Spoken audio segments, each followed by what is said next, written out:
Terminations are unfortunately part of business and employing people. Grow up leadership. Most employee contracts are terminated by the employee, meaning the employee quits for whatever reason. Typically some major life change, they have a new job or career, going to school, moving away. The reality is not every hire will always work out. And as a leader, you have to not only balance the employee needs, but also the customer, business, and other employee needs. I've had my fair share of experience of terminations over my 15 years of management up to senior manager. Although it's a necessary component of management, it's not common, particularly if you invest effort in having a clear performance management process and competent leaders who can effectively evaluate performance and deliver feedback. I have numerous videos on feedback and performance expectations. Please check them out and subscribe. So let's assume you have followed a clear process of setting expectations, routinely delivering feedback, coaching, and staff are not performing. You've delivered various levels of warnings, corrective actions, or performance improvement plans that have clearly stated immediate and sustained improvement is needed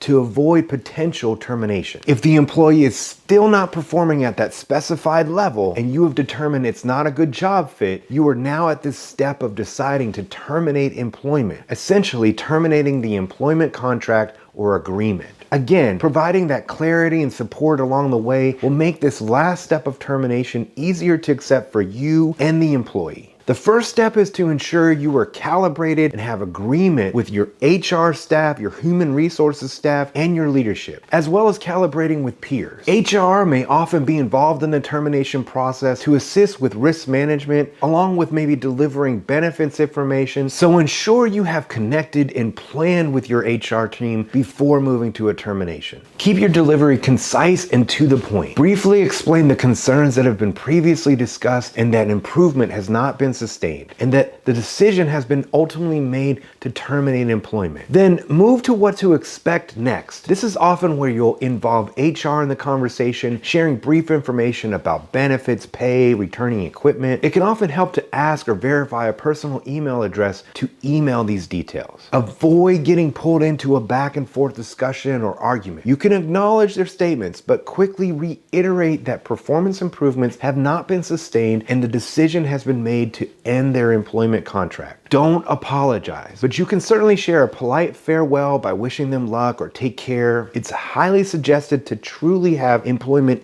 end when delivering a termination, meaning their day, their work is over immediately following the delivery of termination. I also suggest additional preparation before delivery to ensure the process will go as smooth and efficiently as possible. Any drawn out steps can add to the embarrassment and emotional impact to the employee, in addition to disruption and discomfort to the other staff and customers. Here's a couple preparation considerations. Alert facilities and security staff if you are in a physical building.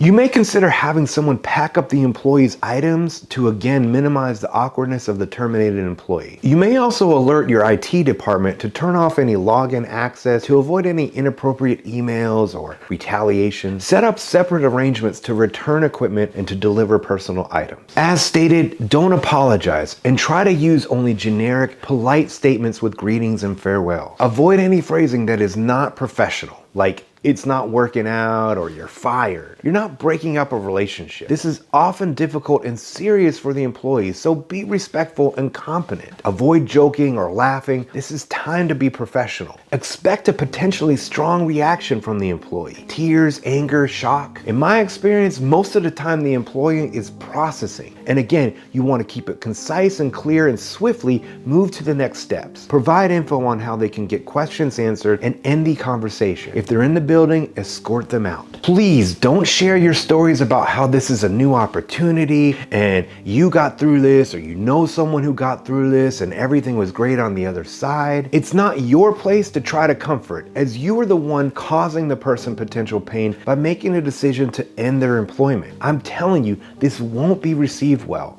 It's just not your place. It may seem cold, but again, this is why you provide as much clarity and support as possible to avoid reaching this point. If you are deciding to move to termination, keep it succinct and professional. Here's a quick example. Ian, thank you for meeting with me. Sure, what's up? So as you recall, 2 weeks ago, we delivered a written warning for not meeting our attendance policy for the past 6 months. We've held numerous discussions regarding the need for your improvement in your attendance. This week, you called out twice and are still not able to meet the attendance standard. Yeah, I had a lot going on and I was sick. I'm sorry you weren't feeling well. Because you have not met our attendance standard for over 6 months now, we've decided to terminate your employment. Our HR staff is here to provide information regarding your benefits and pay going forward. Would you mind sharing your personal email address with me and we'll send you follow-up information along with where and how to return your computer and phone equipment. Okay, but you know I was sick this week. It wasn't my fault. I can't help that I'm sick. Yeah, I do understand you were sick this week. Again, you have not met the attendance standard for the last 6 months, and we have held numerous discussions to convey the need for immediate and sustained improvement. Because you are still not demonstrating an ability to meet our standards, we've decided to terminate your employment. Yeah, I understand. Any questions regarding your benefits? Nah. Okay, take care.